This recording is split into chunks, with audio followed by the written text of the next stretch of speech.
Baiklah, di sini saya akan menjawab pertanyaan yang telah diberikan oleh dosen saya, yaitu Ibu Tati Fidianasari, SPT MP. Masuk ke pertanyaan pertama. Jelaskan 3 sistem kompensasi pada tubuh. Jawaban saya yang pertama, sistem dapur darah. Keseimbangan asam basa adalah suatu keadaan di mana konsentrasi ion hidrogen yang diproduksi setara dengan konsentrasi ion hidrogen yang dikeluarkan oleh sel. Kemudian derajat keasaman pH darah manusia biasanya berkisar antara 7,5 sampai dengan 7,45. Tubuh manusia mampu mempertahankan keseimbangan asam dan basa agar proses metabolisme dan fungsi organ dapat berjalan dengan optimal. Larutan dapur atau larutan penyangga adalah larutan yang mengandung campuran asam lemah atau basa konjugatnya. Secara alami, sistem dapur bikarbonat digunakan untuk mengatur pH darah yang mengandung sistem dapur asam bikarbonat dan garam bikarbonat.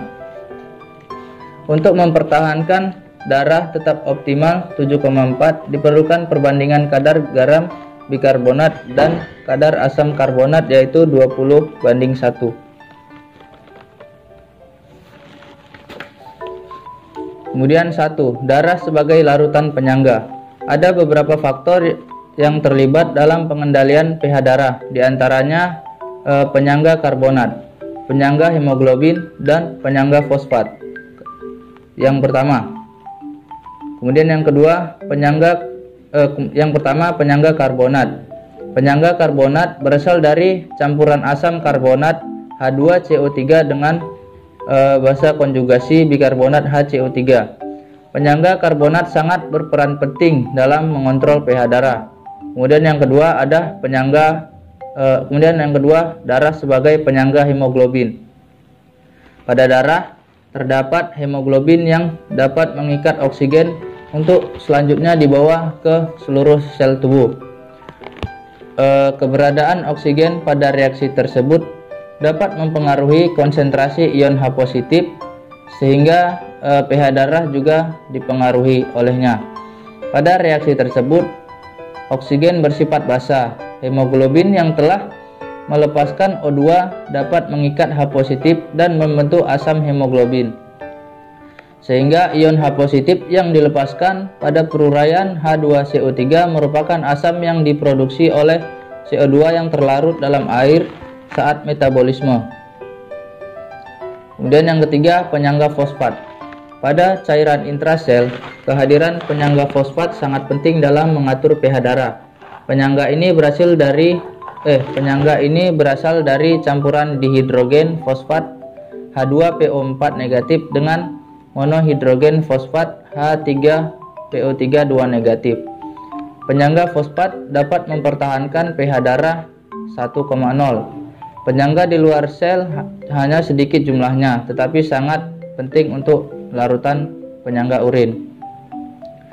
Kemudian sistem kompensasi yang kedua yaitu adalah sistem respirasi atau sistem pernapasan pada paru-paru. Sistem ini melibatkan pemasukan O2 dan pelepasan CO2 di alveolus.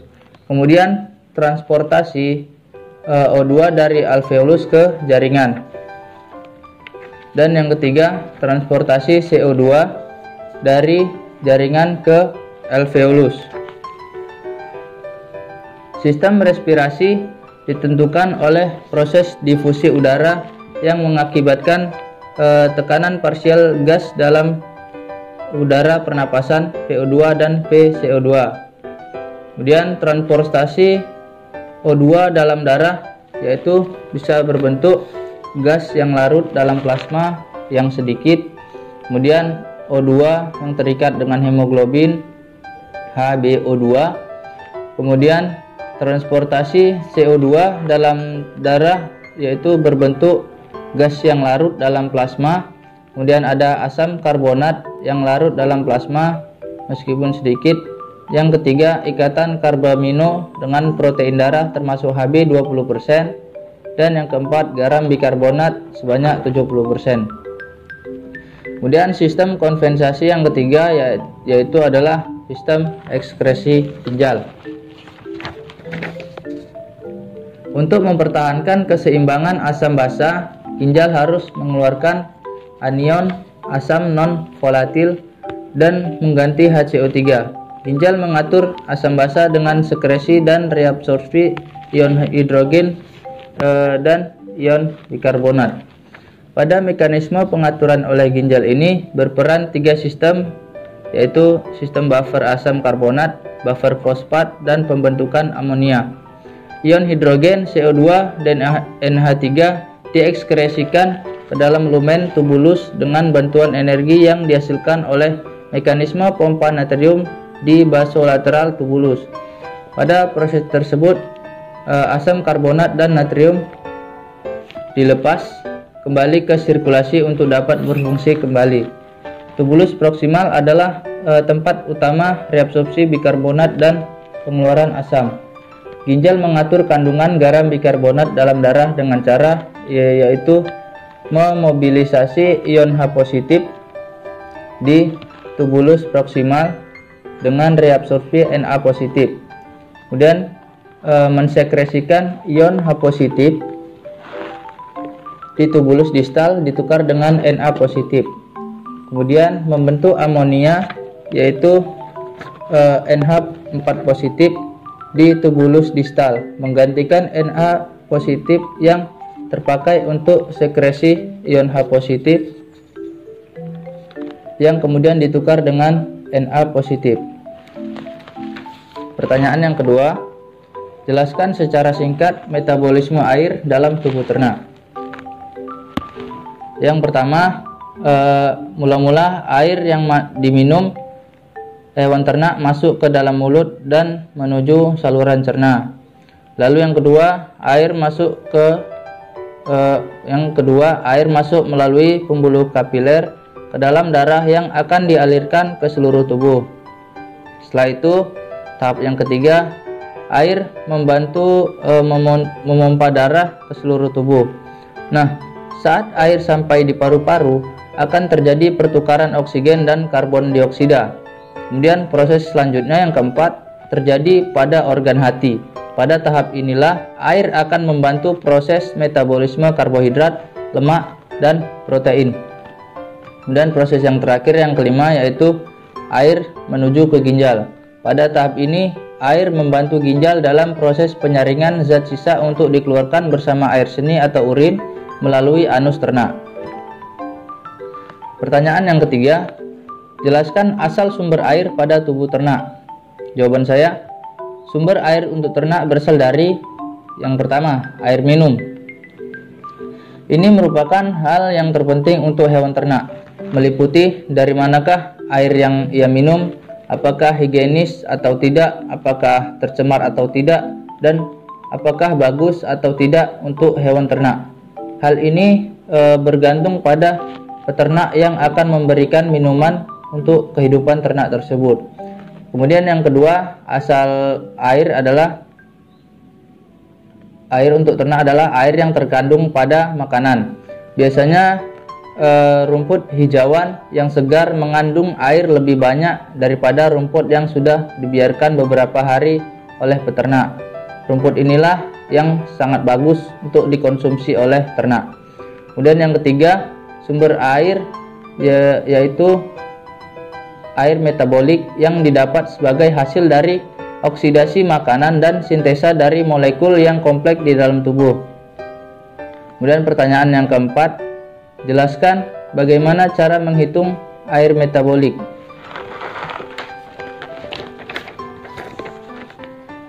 Di sini diketahui zat makanan yaitu karbohidrat, protein, dan lemak. Pada karbohidrat, air metabolik hasil oksidasi sebesar 60 gram, kemudian protein 42 gram, dan lemak 100 gram. Kemudian terdapat rata-rata kilokalori karbohidrat sebesar 400 kilokalori, protein 400 kilokalori, dan lemak 900 kilokalori. Kemudian air metabolik per 100 kilokalori. Energi metabolisnya yaitu 15,0 dibagi 100 sama dengan 0,15 kalori. Kemudian 10,5 per 100 sama dengan 0,105 kilokalori, dan lemak sebesar 11,1 per 100 sama dengan 0,111 kilokalori. Cara menghitung air metabolik dari 100 gram ransum adalah dengan cara 10 gram protein ini, 10 gram protein dikalikan dengan 4 sama dengan 40 kilokalori. Kemudian lemak, 20 gram lemak dikali 9 sama dengan 180 kilokalori. Kemudian ada karbohidrat sebesar 55 gram, kita kalikan dengan 4, hasilnya 220 kilokalori. Nah, hasil dari 3 ini kita jumlahkan, kemudian didapat hasilnya 440 kilokalori. Kemudian 40 kilokalori ini menghasilkan 40 dikali air metabolik per 100 kilokalori yang di tabel tadi. Berarti 40 dikali 0,105 kilokalori sama dengan 4,2 gram air metabolik. Kemudian ada 180 kilokalori menghasilkan 180 dikali 0,111 yang kita dapat dari tabel sama dengan 19,98 gram air metabolik. Kemudian ada karbohidrat 220 kilokalori, kita kalikan 220 dikali 0,150 kilokalori yang berasal dari tabel, hasilnya 33 gram air metabolik. Kemudian hasil perkalian dari 3 jenis zat makanan tadi kita jumlahkan, kita dapat hasilnya 57,18 kalori. Jadi bila energi ransum 1 kilokalori, maka air metabolik yang dihasilkan adalah 57,18 gram. Masuk ke pertanyaan yang kelima. Faktor apa saja yang mempengaruhi kebutuhan air? Yang pertama, hilangnya air lewat kulit atau keringat pada mamalia umumnya akan membantu atau melepaskan panas untuk mengatur temperatur tubuh. Jumlah air yang hilang melalui kulit akan meningkat dengan meningkatnya aktivitas fisik dan temperatur lingkungan. Contohnya panas pada saat siang hari. Kemudian yang kedua, hilangnya air melalui ginjal sebagai air seni atau urin. Ini sangat dipengaruhi oleh banyak faktor. Pakan yang kadar protein dan mineralnya yang tinggi akan meningkatkan hilangnya air melalui air seni. Di samping itu, meningkatnya mineral natrium dalam tubuh akan banyak air yang akan diabsorpsi pun, sehingga menimbulkan odema pada otak dan asites atau terlalu banyak cairan dalam rongga tubuh. Hal akhir metabolisme protein adalah urea yang merupakan bagi saluran air seni. Jadi untuk mengencerkannya diperlukan air sampai konsentrasi yang tidak berbahaya. Yang ketiga, hilangnya air melalui pernapasan hingga hampir 40% pada unggas. Kemudian yang keempat, saluran pencernaan. Bentuk pakan dan susunan pakan mempunyai pengaruh nyata. Contoh, pakan serat mempunyai sifat pencahar yang menyebabkan banyak air yang keluar bersama feses. Ekskresi kotoran sapi lebih basah dari kambing. Baiklah, demikian pertanyaan yang bisa saya jawab. Lebih dan kurang saya mohon maaf. Saya tutup. Assalamualaikum warahmatullahi wabarakatuh.